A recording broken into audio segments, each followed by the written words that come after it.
too many times we say, okay, there's the specials, there's the markdowns. I'm going to grab all the cheap stuff. But we should be thinking, okay, what's the nutritional value of this food, and make sure it hasn't got anything damaging in it.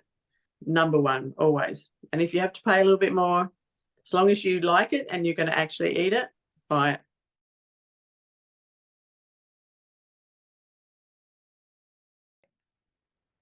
Hey, we are back at Pat Mesiti's best-selling author podcast. Whoops. And there's an alarm. That means that it's time to start listening to the podcast. And Vicki Stanford is here from VickiStanford.com. That's VickiStanford.com. And we are going to talk about natural health, how to get your body to heal itself, and how to have a happy, long, fruitful, productive life without hopefully too many of the aches and pains, because you worry about just getting older and losing the energy and losing the spice of life. And so we were going to find out from Vicki herself about how to get healthy, stay healthy, live our best life, have energy, enjoy our surroundings, and just be better people in general. So Vicki, glad to be speaking with you.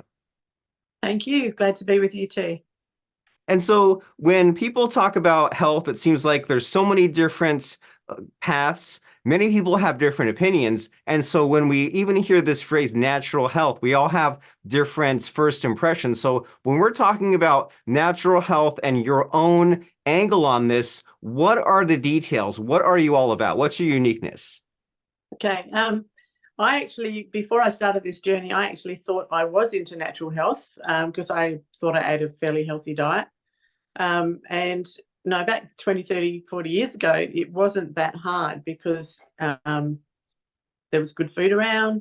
There was doctors that still were good doctors, and there still are some good doctors. But the whole healthcare system has really become about selling pharmaceuticals, and that's and the food industry. I remember when my kids were at school, and we used to buy some buns for recess, and we'd take them home and we'd butter them up and cut them up and freeze them. And I noticed that the ingredient list went from the basic ingredient list that you put in a bun to reading a chemistry lesson. And I thought, hang on, what's going on here? What are they putting all this stuff in for? And the food industry's gone that way pretty much all over. It's very hard to just buy normal food that's not full of additives these days. And you've really got to just ignore the front labels of food, and you've got to read the ingredients at the back, and you've really got to understand that if it reads like a chemistry lesson, it's not food. Just avoid the middle aisles, go to the outside, get the fresh fruit and veg, get some nice fresh meats. But even that now,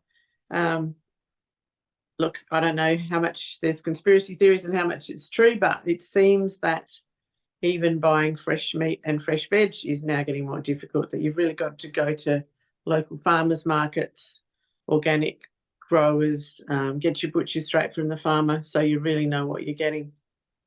Yes, it is definitely out of control, isn't it? And it's scary. And from what little I know when I've seen, it seems like every year it gets even crazier. And you're so right that when you look at the back and you can't even pronounce all these things, and it's like, I'm just buying a loaf of bread. Why is there 50 extra things on the back of it? And it seems like decades ago, they didn't know how to make the prepared foods taste good, right? If you had a TV dinner and it was the 1970s, it didn't taste good. But now, boy, do they have the techniques and the technology to make those dinners taste even better than the real thing. And then you think that you're being healthy with the low fat or low carb, but then they add the sugar and the sugar substitute, and then it's addicting. If you don't have cookies for a few weeks, you really need to get your cookie fix. And so it's a scary place to be. And so I like how right off the bat, you already gave us something to do. You say, go to the perimeter of the grocery store, and to also look into the locally grown farmers market, which is probably a good thing anyway, right? Because sure, it might be a little bit extra hassle, but it might save you some money. And you're also helping out your local community, right? You're not helping out some mass-produced factory thousands of miles of kilometers away. You're just right there in your area.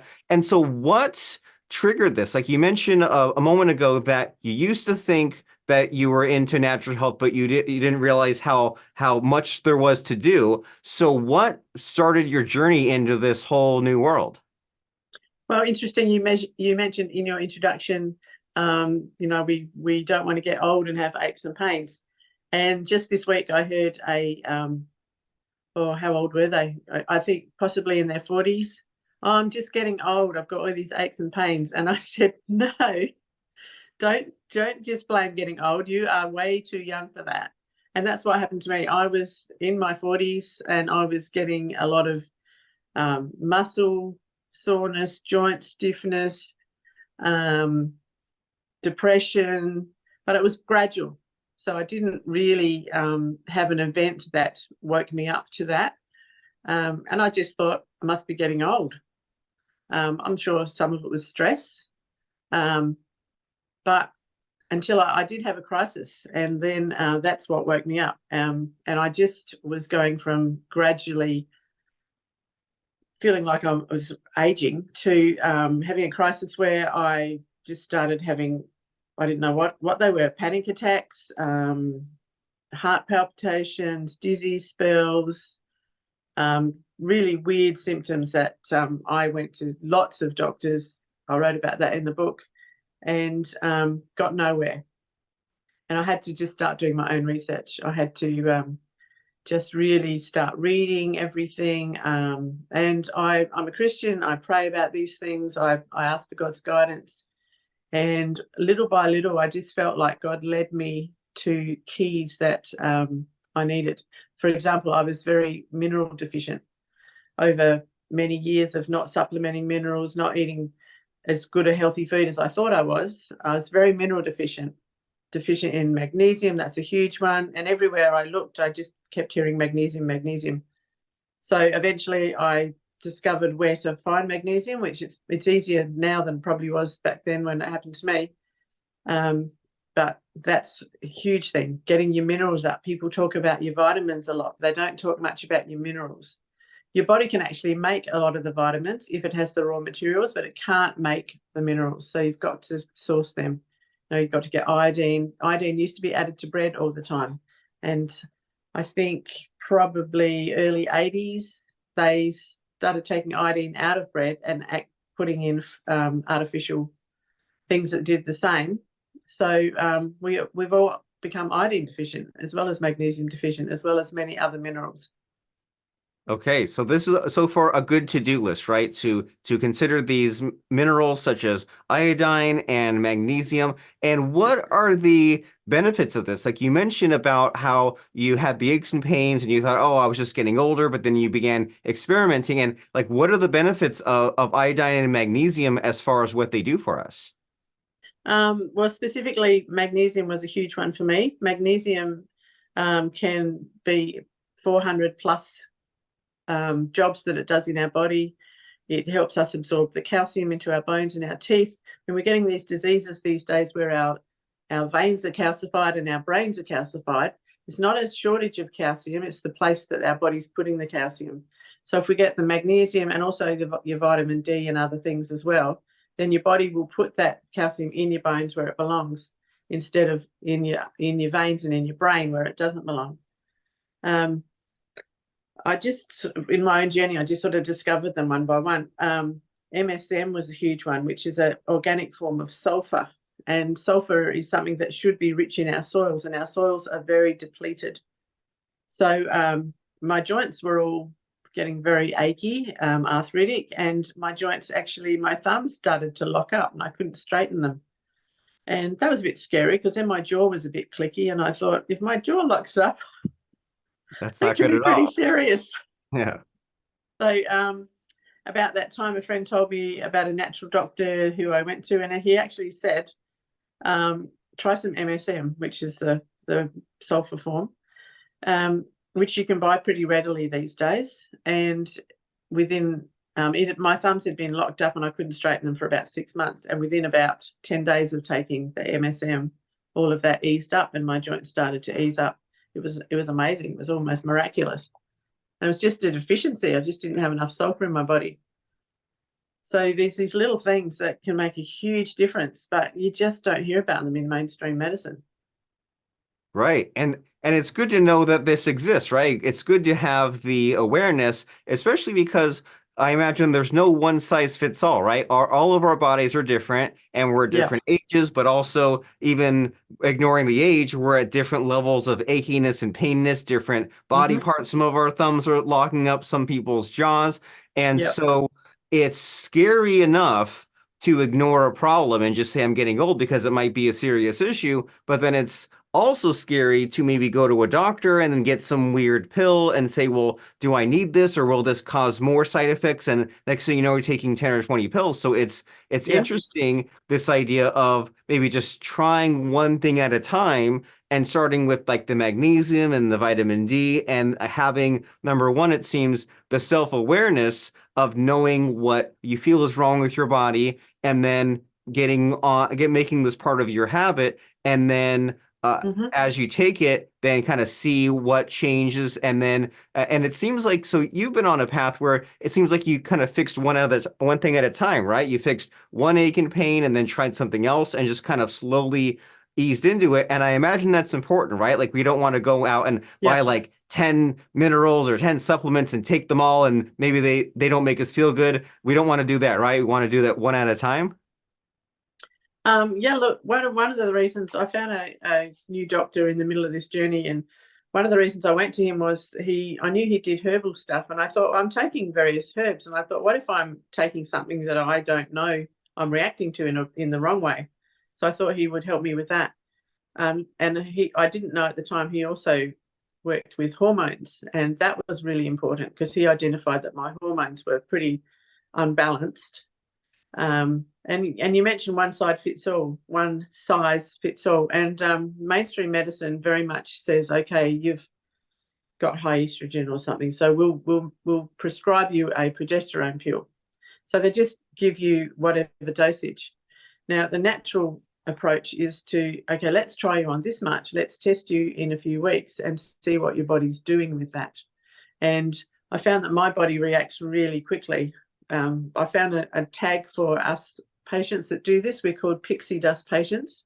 So you just have to sprinkle a little tiny pinch and it has a big effect. So I started on the normal dose that he would prescribe for average people, and I was way, way too high with what he was giving me. So we pulled it back, halved it again, and finally found the dose that suited my body. And if I'd been mainstream and just kept taking this other tablet, I would have been way out of balance the other way and had no idea, because you don't retest. So that's also an important principle. And the fact that our bodies are so individual. I've found some allergies. People's other allergies are completely different. My body reacts differently. So it's good to go slow for that reason. But also you need to make these things a lifestyle habit. So do the easy things first that have the good results. One of the easiest swap outs you can do, stop using supermarket salt that's got flow additives and no other minerals in it. Swap that out and have some pink Himalayan salt, or some what's the other one called, the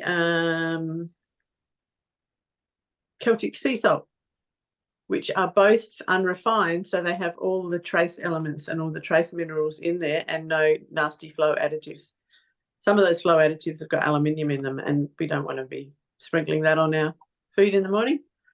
Right, definitely not. And that's a good insight, that we might be not replacing enough, right? That we might say, oh, well, I'm switching out my main foods, but not even paying attention to the salt that you buy maybe once a year. And Yeah. so it's the danger is all around, but you're saying that it's important to get these, if you're visiting with like a natural doctor, to get these tests so that way you know what's changing. And I also like your advice to do what's easy first. And that's just good life advice in general, right? If Yeah. you have a messy house or garage, clean up that corner, and then you'll see that, wow, that corner is spick and span. Now I'm motivated to do the rest, Yeah. right? Pick up that Yeah. pile of papers, even though it's a small win, it can lead to many other things. And the same can be true of our health, right? Just swap out the salt, take a few minerals. And so as far as these lifestyle changes, like what do you see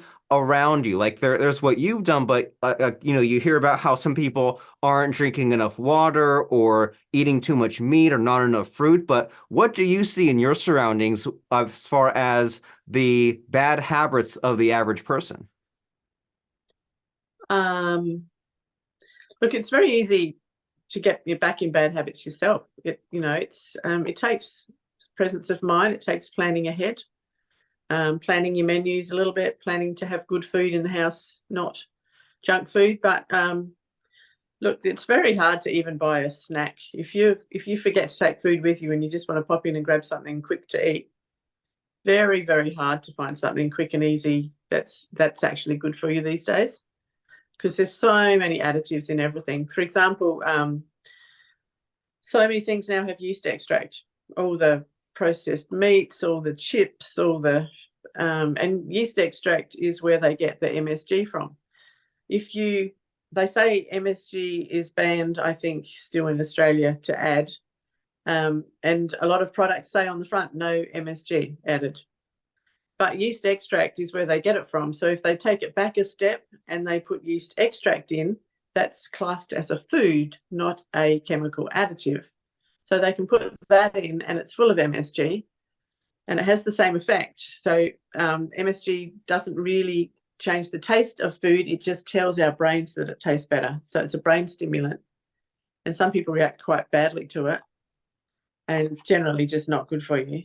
So it's very difficult to find food straight off the shelf for a quick snack that don't have yeast extract in them. Just very difficult. Like, you used to find a few, but very hard now. And the other thing that's in everything is just the vegetable oils. And if it says vegetable oil, avoid it like the plague. If it says olive oil or sometimes sunflower oil, not so bad. I wouldn't have canola oil. I know how they grow it. They spray it like crazy. And it's really not a good oil to start with before they sprayed it like crazy. And vegetable oil is mostly canola oil these days because it's the cheapest oil and they process it to death. It's full of trans fats. Vegetable oils, as soon as you heat them, trans fats, and that's so inflaming to our bodies.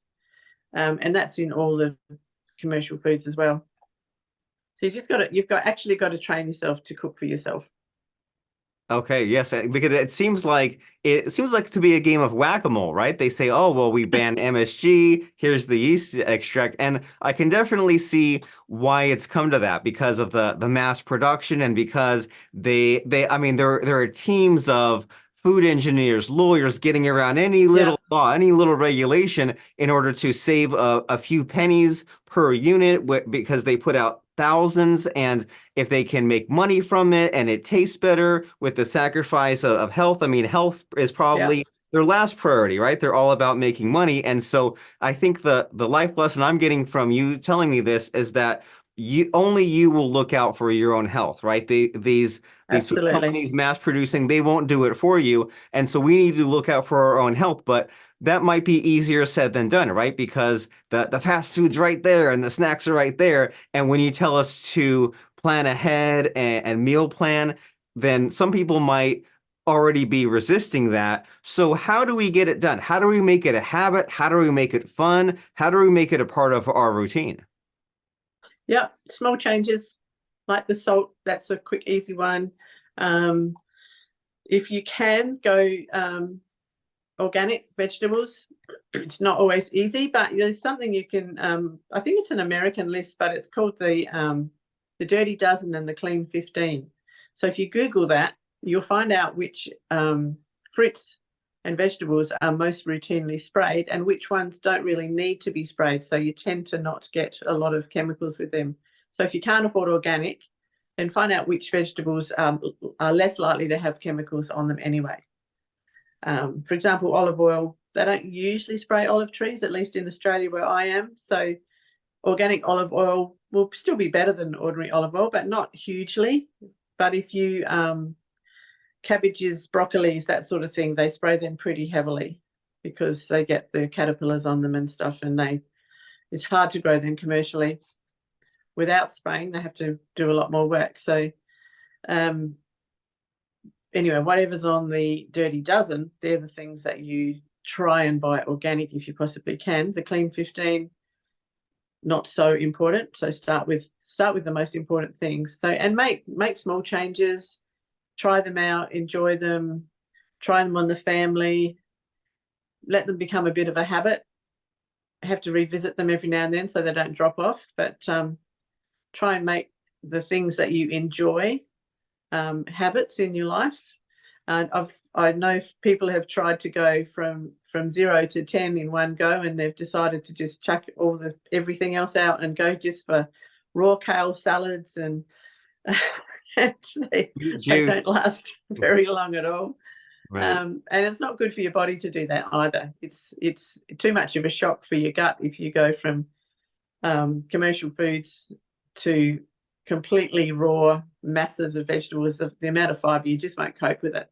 So do things gradually. Identify what your main areas are, what your main, if you can, and just do things a little bit more gradually. Do it with friends. Find a tribe that's in a similar place. Talk about it. Find people that have already a little bit ahead of you in the journey, and spend some time with them and get hints and tricks from them. Always much more fun than just reading it out of a book. I like that a lot. That's very wise. To don't go it alone if you can help it, right? Find people who are in it with you. That way you have your support system, and that way it might be a little bit of you're letting them down or they're letting you down slightly, even though you're doing it for themselves, but it can just be more comforting to not go it alone. And it seems like a lot of this advice is maybe keyword based, right? You just know a few of these things, know about the dirty dozen, or know what ingredients to look for that are really bad for you, and just to kind of slowly ease into it and get this better idea of like, okay, I want more of that and less of that. And we're living in this age of like worldwide shipping, so we do have all of these choices of what fruits and vegetables. I mean, if we were born in like the 1700s, we might have like no choice but to eat what's in front of you, even though, well, maybe it might have been healthier, but you'd only have like the choice of like 3 foods or starve to death. And so luckily now, like you said, we can make these healthy choices, but then also like kind of pick and choose things that taste good for us. And so in this many years journey that you've been on of like, slowly getting better every year, has there anything in your health research that has surprised you? Like you've already mentioned a few just kind of mind-blowing concepts, but has there been anything where you're like, whoa, I can't believe that like this is so unhealthy or this is so good for you? Anything like that? Any huge surprises? I'm sure there have been. Nothing's coming to mind right now. I guess actually what I alluded to before was, going completely to raw kale salads. That was a bit of a surprise. That's not actually a good thing to do. The cabbage family vegetables, the broccoli, the collie, the cabbage, the kale, actually are better lightly steamed, partly for digestion, but also they've got substances in them that if you overdo those brassica vegetables, you can actually slow your thyroid gland down. So if you're a bit sluggish, you don't want to slow down your thyroid gland. So if you eat all of that raw continually, it's not actually good for you. Plus your gut just won't cope. You won't be able to digest them properly. They'll start fermenting. Then you'll end up with a lot of wind, and you'll be very uncomfortable, and you'll give up because it's not that pleasant to eat that much raw vegetable straight up if you're not used to it. Okay, well, that's a good insight. And it's just, as we're describing this, it amazes me how much goes on in our body that just happens automatically without our knowledge, right? With all the cell regeneration and the digestion and the different levels. Like recently I saw some kind of list of all the different like periodic table of the elements in our body, and it's just this huge list, and it's amazing that it all works and that we're all alive. And so it seems like it's it's very helpful for us to make this a habit and study up a little bit and occasionally about what's bad for us, what's good for us, and in what moderation, and even in the preparation of those foods, and then have some degree of trial and error and curiosity. That way we can figure out what works for us, what foods we like, what gives us energy, and then even more importantly, how we can stick with it. And where do you come in? Like you mentioned, giving us some great advice, but then, you're here on a podcast to share some information, but also get some attention back to you. So you have the book that you're co-authored with, Fast Forward to Success with Pat Mesiti, and you have your website, VickiStanford.com. But what are some next steps if someone says, I'm curious now, I want to know more about Vicki's information and what she has to offer? Where are there other places to go to find out more about you and your advice? One of the things on my website is a company here in Australia called Promar Systems, and they produce an aloe vera drinking juice, which has been a huge help to me. Not many people know that you can drink aloe vera, and I have also tried to produce my own aloe vera juice from my garden, but I don't know how they get it to taste nice, but they do, and it's a 99% pure aloe. It's got a teensy bit of preservative in it. But it's a very safe food preservative, and it's in a very small amount. But that aloe helps cells to regenerate. It can make cells regrow up to 8 times faster. So if you've got gut issues, it's amazing. If you've got joint issues, it's amazing. It can help balance your blood sugars if you're diabetic or on the edge of diabetes. It's just an all-round tonic and super juice that helps so much, helps you absorb your food, helps you absorb your vitamins. So that's one of the areas that can really help, and that's on my website. Apart from that, you mentioned something before I was just going to pick up on. I think it's gone. Oh, yeah, our bodies are amazing and complex, and they're designed to heal themselves. And we've just got to give them the raw materials. So if we give them the raw materials, like the minerals, like the aloe juice, like the good fresh fruit and veg, our bodies will help themselves a lot. And we can mistreat our body for many, many years and get away with it because our bodies are so resilient. But there does come a point where you're going to hit a crisis point if you keep doing that. And I describe it as like driving with your handbrake on. You can still drive forward, you can put your foot down, you can force your car to go forward, but you are doing damage, and it's those brakes are overheating and they'll eventually break down, and then you've got real problems. So yeah, don't put your body under that. Don't soldier on, don't force things, and keep going and ignore little clues that your body's giving you. So those things that you think, oh, I'm just getting older, they're actually your body telling you these are clues. You need to pay attention. You need to listen to what your body's trying to tell you. Very helpful that your body is giving those clues, and that's quite the double-edged sword, right? Because you say, well, oh, I'm just barely okay. I can soldier on, but you're saying, well, listen to those signs because your body won't shut down immediately. You do have time to fix the problem, but use that time to turn things around, and it's not too late. And like you said, there's people that are in their 40s that say, oh, I'm getting old, when they really need to correct some of these health issues. Yeah. And as you said, it starts with the small baby steps, the habit, and think about what food you eat, what your choices are, especially with the quick food and the snacking. You're saying consider the vitamins and minerals, consider a natural doctor, because again, we're living in this day and age where we have this information, we have these choices.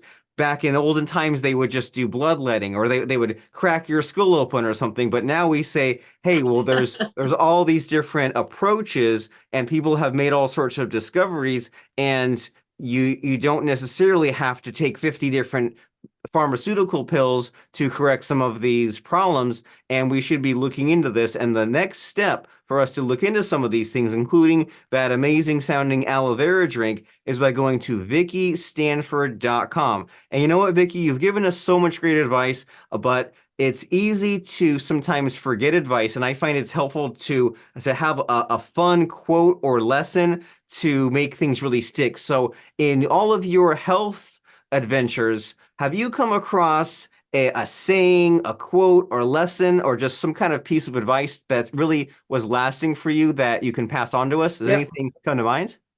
Well, I think this one's fairly original to me. I keep telling my husband over and over. I think he's getting it. But when we were younger and food wasn't as bad, you could afford to go for the specials, you go for the cheapest, and you end up, if you're going for the cheapest food now, you're not doing yourself any favors. So the first thing you look at, the three things. First, you look at health. Then you look at cost, because you have to be able to afford it. Oh, no, sorry. Second one I do is taste. It's no point taking some fantastic thing home if you're not going to eat it because you hate it. And then cost. Well, the last two, you could interchange depending on your situation, but health first. Too many times we say, okay, there's the specials, there's the markdowns. I'm going to grab all the cheap stuff, but we should be thinking, okay, what's the nutritional value of this food, and make sure it hasn't got anything damaging in it. Number one, always. And if you have to pay a little bit more, as long as you like it and you're going to actually eat it, buy it. Wonderful. Health, taste, cost. And those are great priorities to have. And speaking of priorities, your priority right now should be to go to VickiStanford.com. Vicki Stanford, wife, mother, grandmother, who lives in the Adelaide Hills in South Australia, passionate about helping Adelaide. My mistake. American pronunciation, I guess. Yeah. So Vicki is passionate about helping other women navigate life, health, and family. So you can find out more about that at VickiStanford.com. And thank you very much, Vicki, for stopping by and for sharing this wonderful advice. Thank you for having me.